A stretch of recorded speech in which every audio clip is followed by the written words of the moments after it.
m'appelle Christophe Oberlin, je suis chirurgien et spécialisé dans la chirurgie des paralysies. Depuis une trentaine d'années, j'ai eu l'occasion, en dehors de mon travail à Paris, d'aller opérer dans toute une série de pays d'Afrique. J'ai beaucoup opéré dans le cadre de la chirurgie de la lèpre, par exemple, qui entraîne des paralysies des mains et des pieds. Et depuis 2001, je vais opérer les paralysés de Gaza, surtout les paralysés liés aux blessures par balles, par missiles, par bombes. J'ai donc installé à Gaza un laboratoire de microchirurgie, d'entraînement, et j'ai formé 12 chirurgiens palestiniens à la microchirurgie et à cette chirurgie réparatrice des séquelles de guerre.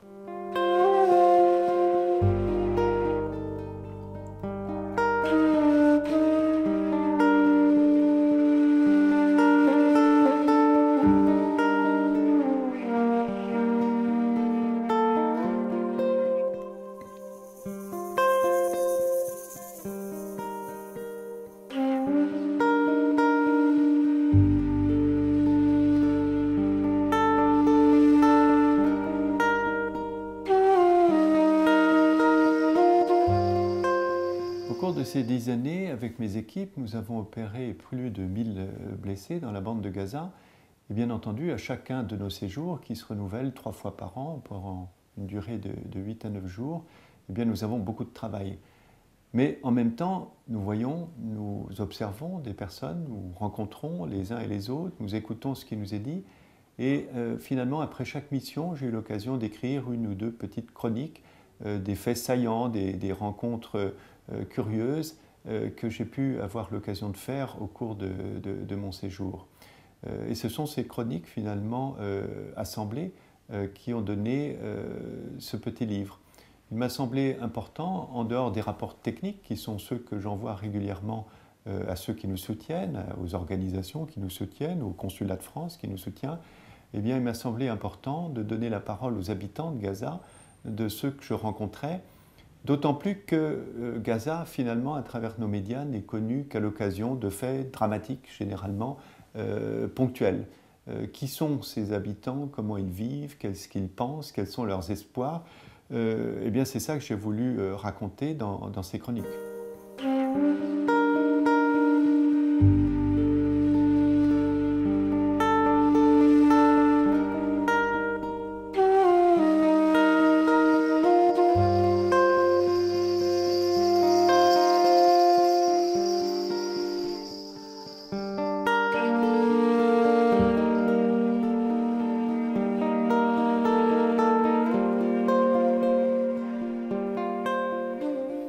On pose parfois la question, vous allez à Gaza, pourquoi pas ailleurs? Alors, il y a dans cette question quelque chose de pervers parce que lorsqu'on dit aller ailleurs, ça veut dire quoi? Ça veut dire que Gaza serait la propriété de quelques-uns, Gaza ce serait l'affaire finalement de ceux qui sont directement concernés, c'est-à-dire en réalité des oppresseurs.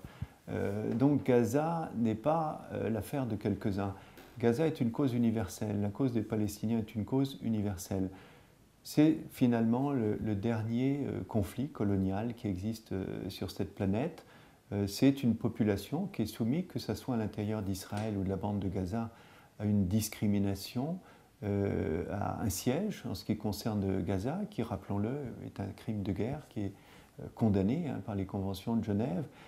Et donc Gaza, c'est une espèce d'endroit où se cristallisent finalement tous les défauts de notre système colonial, tous les défauts de l'Occident qui en vient à défendre le diable au nom d'une espèce de culture, d'un passé finalement qui n'a rien de très glorieux. Donc Gaza, c'est véritablement, certains disent que c'est l'endroit où se joue la paix du monde, c'est peut-être un petit peu grandiloquent, mais au fond, c'est l'endroit où s'affrontent le soi-disant choc des civilisations. C'est là où ils s'affrontent de manière sanglante, brutale. Et ce qui choque le plus quand on se rend à Gaza, c'est la manière complètement manichéenne, voire complètement travestie, dont ce qui se passe là-bas fait l'objet en termes de compte-rendu. Gaza, ce sont de pauvres gens qui sont massacrés, dont les droits sont bafoués, et qui ne se battent finalement que pour la justice. Donc un combat pour la justice, c'est bien, ça vaut toujours la peine.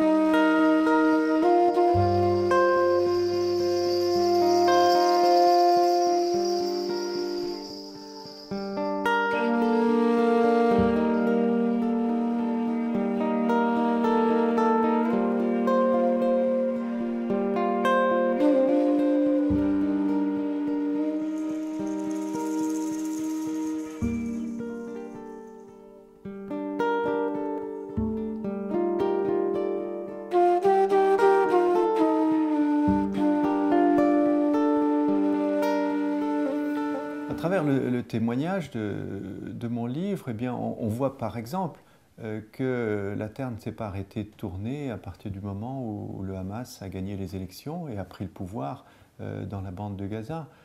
Il se passe beaucoup de choses dans la bande de Gaza. Les anciennes colonies israéliennes qui occupaient 30% du territoire ont été évacuées et des réalisations formidables ont été faites dans ces anciennes colonies. Des universités ont été construites. Il y a 10 000 étudiants qui travaillent aujourd'hui dans ces universités. Il y a un travail de recyclage de tous les débris des bombardements de Gaza qui a été entrepris. Il y a un travail d'informatisation tout à fait exceptionnel qui a été réalisé au cours de l'année passée. Une faculté de médecine a vu le jour et maintenant elle en est à sa 6e année. Elle va produire les premiers médecins formés entièrement à Gaza, alors que je vous rappelle que sous la colonisation, eh bien, pas un seul des médecins qui travaillent aujourd'hui à Gaza, il y en a plus de 1000, n'a été formé en Israël. Donc Gaza continue à exister et même si depuis la prise du pouvoir par le Hamas, on n'en parle pas, eh bien, se produit actuellement à Gaza un développement extraordinaire qui vous surprendra.